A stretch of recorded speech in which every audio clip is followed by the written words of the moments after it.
મિત્રો આપણે નીકળ્યા હતા બાળવા માટે દર્શન કરવા, તો 4 રસ્તે ઉભા છે. થોડો વરસાદ પણ હતો ને ફાટક પણ વાખાઈ ગયું છે. આવે છે રેલવે, તો ફાટક ખુલે એટલે જઈએ. સામે દેખાય છે તે રેલવે ફાટક છે આપણે કંબોઈનું.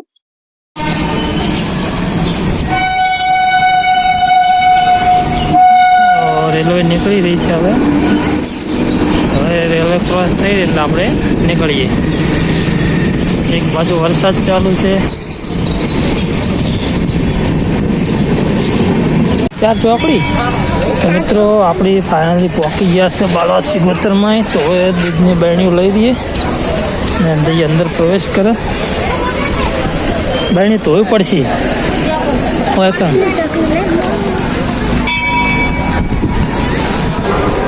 તો મિત્રો બરણીઓ થઈ જશે ગારાવાળી, તો ધોઈ નાખો થોડીક.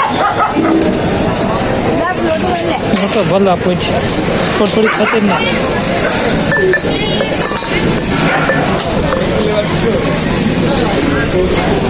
તો આ છે મંદિર.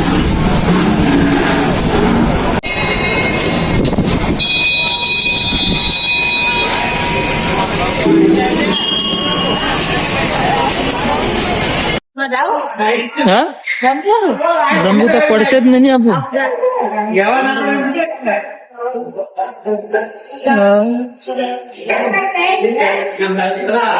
જમવાનું પણ આયોજન ચાલુ છે.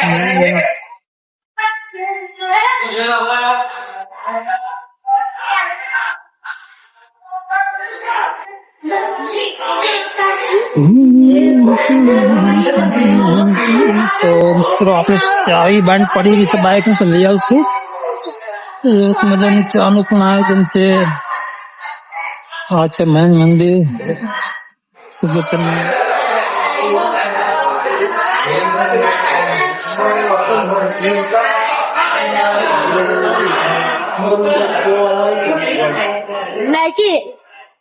તો બાઇક ની ચાવી મંદિર છે, તો કાઢી લેશું આપણે.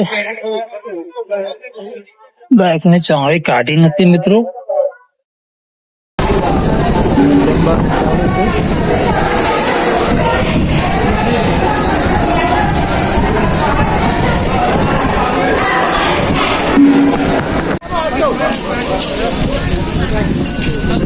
બાસુ લાવી એટલે ભગો કે હેડ એવું છે.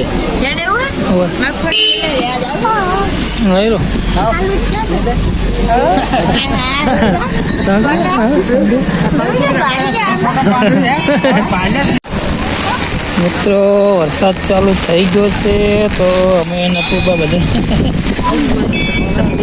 ઉભા છે. જો વરસાદ ચાલુ છે. રહી જાય એટલે હેડ છોકરા બધા આવી ગયો.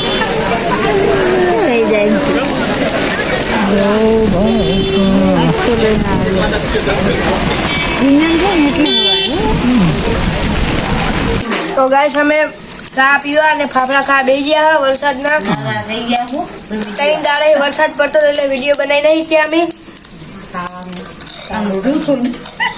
ભૂખ લાગી હતી.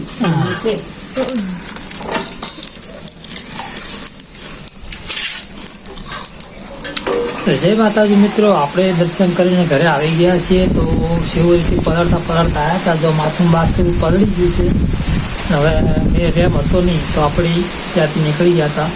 તો વિડીયો કેવો લાગે છે કમેન્ટમાં જરૂર કરો.